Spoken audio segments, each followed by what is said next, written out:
Greetings Keyforgers, I hope you are all well and welcome to another video from an event I attended, which was a sealed Mass Mutation event, which was held at the store I usually go to play Keyforge, which was D20 in Watford. But before we get into the video, the first Vault Tour happened under Ghost Galaxy and it was in Philadelphia, United States. There were a few teething problems I think, but overall it looked like a pretty good weekend. There was a delay in the decks getting there, so I know there was a bit of a wait on that first Friday to start that sealed Winds of Exchange Alliance. And then on Saturday with the Archon and the Archon Alliance, I believe there was only around 19 participants in the Archon Alliance, which just goes to show the appetite for that format, I believe. Maybe it'll be different at the upcoming Vault Tours, but the Archon was stacked apparently. Tabletop Royale streamed and I watched as much as I could, even though there was a huge time difference being in the UK. It started around just gone midnight in the UK on that Friday, but I watched as much as I could. It was really good to see some competitive Keyforge being played.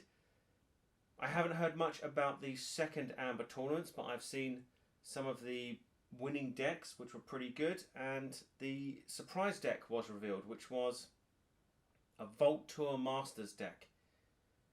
Now these looked pretty much to me like the impossible decks that Fantasy Flight came out with. So you had house combinations that haven't happened yet, like Star Alliance and Mars. And I thought that was a really good sort of subset. The fact that you can only get them at the Vault Tour is a big push for people to attend the Vault Tour.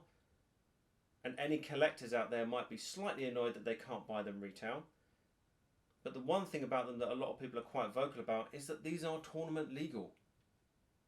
I think it was Aembermedes, who I'll link the video to, did a video on these decks and his thoughts. And the deck they showed worked out to about 105 SAS, and I thought that's tournament legal. That's insane. It might be better if everyone was able to buy from this Vault Tour Masters set, but it doesn't look like that's going to happen. So whether they keep them as tournament legal or remove them from tournament play and just have them as special events like the Unchained, I don't know. We'll have to see what the future Vault Tours hold. There are two more that have been announced, one in Shanghai and one in Florence, Italy, which I am considering going to. I'm just waiting for the finalisation of my annual leave, and then I will probably book my flights. So yes, I will be attending my first ever Vault Tour, and it will be in Florence, Italy, which I am very excited about. So if we have any players from Italy who are currently watching the channel, I look forward to seeing you there. But that's enough about me rambling. Let's get into this Mass Mutation Sealed deck that I got. Here it is, the Garrisoned Doc of Pikescester. I'm not sure that's how you pronounce it, but it's Shadows, Sanctum and Logos. We have a really cool sword Archon with some scythe arms, and I have no idea what that is, but it looks pretty cool. Bottom card coming out. Turning over, and we are starting with Logos. Auto-encoder is an artifact. After a card is discarded from your hand, archive the top card of your deck. Daughter, 2-power elusive with a damage enhancement. During your draw card step, refill your hand to one additional card. Diametric Charge is an action. You get an amp when you play it, and this one has 2 capture enhancements. Play, deal 1 damage to a creature with 2 damage splash. Effervescent Principle is an action. Play, each player loses half their amber, rounding down the loss, gain 1 chain. Lethalogica is an action. You get an amp when you play it, and this one has 2 damage enhancements.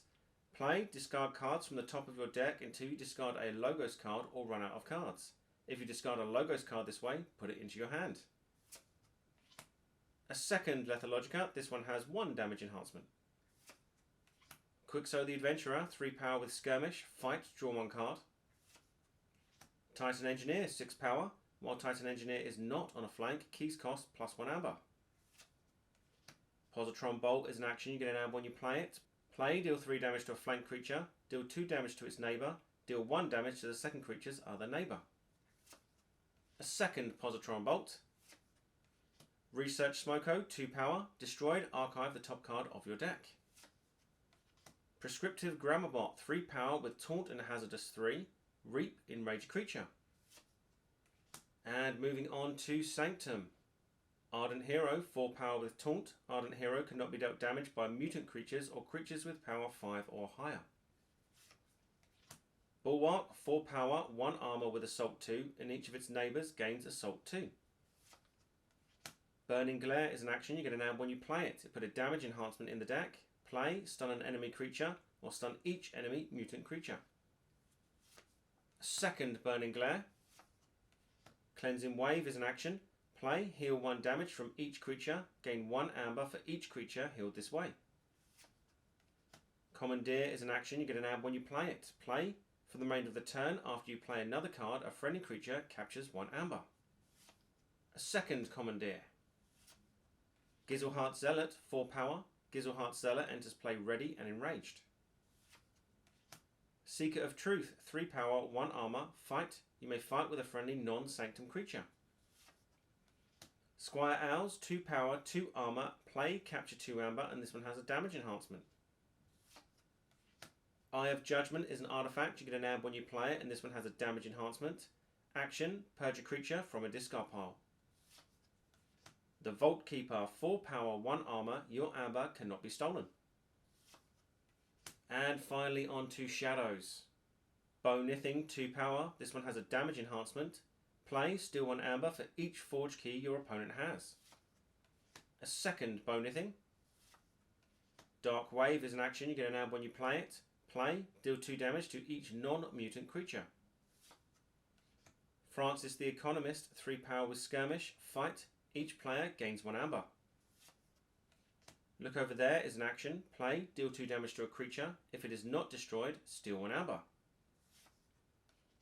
Booby Trap is an action. You get an amp when you play it, and this one has a capture enhancement. Play, deal 4 damage to a creature that is not on a flank with 2 damage splash. Boss Zarek, 3 power. It put 3 capture enhancements in the deck, and it's got a damage enhancement itself. Each friendly creature with amber on it gains elusive. Fidget, 2 power with elusive. Reap, discard a random card from your opponent's archives or the top card of their deck. If that card is an action, play it as if it were yours. Miasma Bomb is an artifact. It put a damage enhancement in the deck, and it got a damage enhancement. Action, destroy Miasma Bomb. Your opponent skips the Forger Key step during their next turn. Spike Trap is an artifact. You get an amp when you play it. Omni ability, destroy Spike Trap. If you do, deal 3 damage to each flank creature. The Shadow Smith, 3 power. Each mutant creature gains elusive. Splinter, 1 power, and it puts 6 damage enhancements in our deck. And there we have it. So let's take a closer look. The breakdown for this deck was 18 creatures, 14 actions, 4 artifacts. There were no upgrades. We had 5 mutants out of those 18 creatures, and this deck has 13 printed amber, which I think is above average for a deck of Keyforge. There were a whopping 9 damage enhancements in the deck and 3 capture enhancements. Each card in this deck did something that mattered in a game. There were no really dead cards. There was a couple that I might not play, but each, if you're looking at amber control, expected amber, creature control, efficiency, every card did one of those things or more. If we start with amber control, we had the Titan Engineer, 6 power, nice passive ability, and there are quite a lot of passive abilities in this deck which made it very useful because you don't have to call a house, you don't have to action it with a Reap, Omni, or an action ability. And this one was, while Titan Engineer is not on a flank, keys cost +1 amber, increasing our opponent's key costs. And then we had the Effervescent Principle, the scaling amber control for the deck. Play, each player loses half the amber, rounding down the loss, and we gain 1 chain. So it does slow us down, it does affect our amber total, but it's very useful keeping our opponent off check, and very good if we play it after we have forged a key on that turn. I put the Vault Keeper in Sanctum in here for that passive effect of your amber cannot be stolen.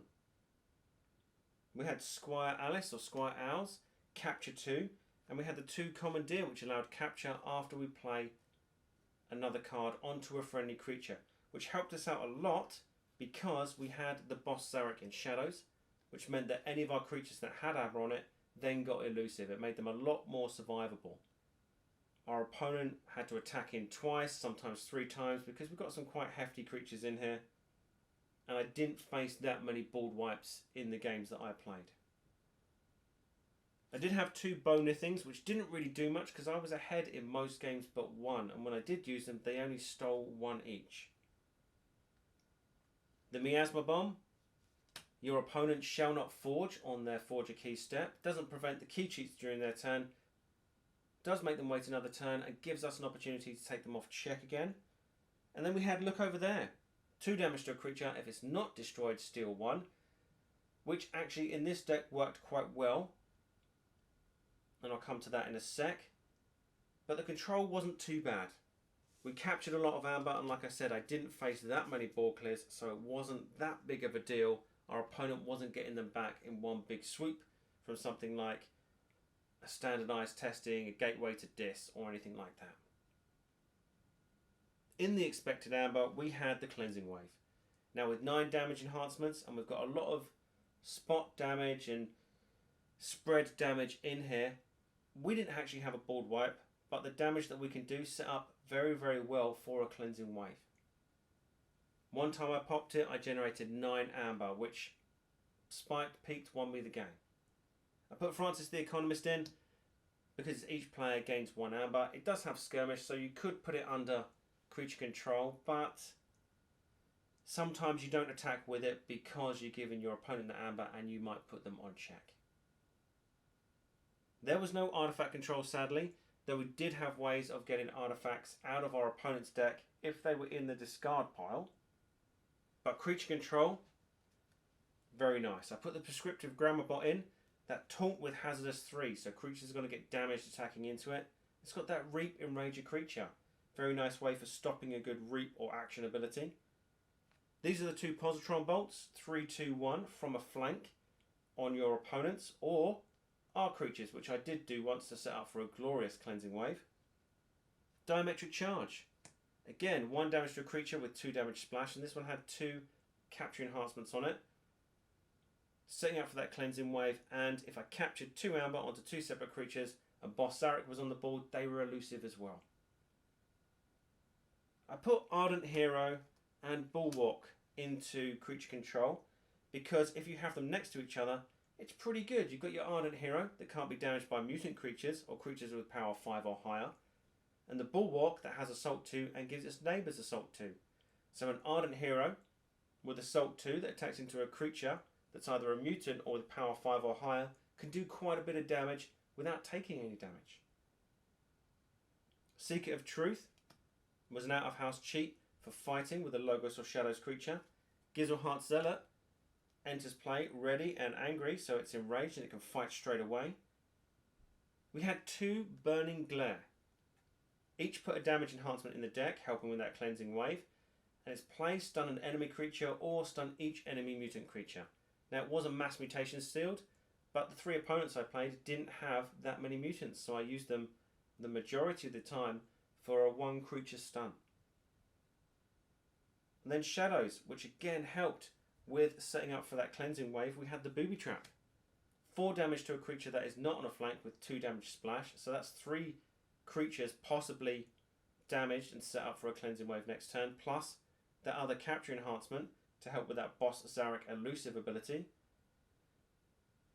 We had Spike Trap, artifact with an Omni ability to destroy it, and if you do 3 damage to each flank creature, ours and our opponents. I had to be very careful what I put on a flank, because when I popped this, I didn't want to destroy my creatures because I wanted them damaged for that Cleansing Wave.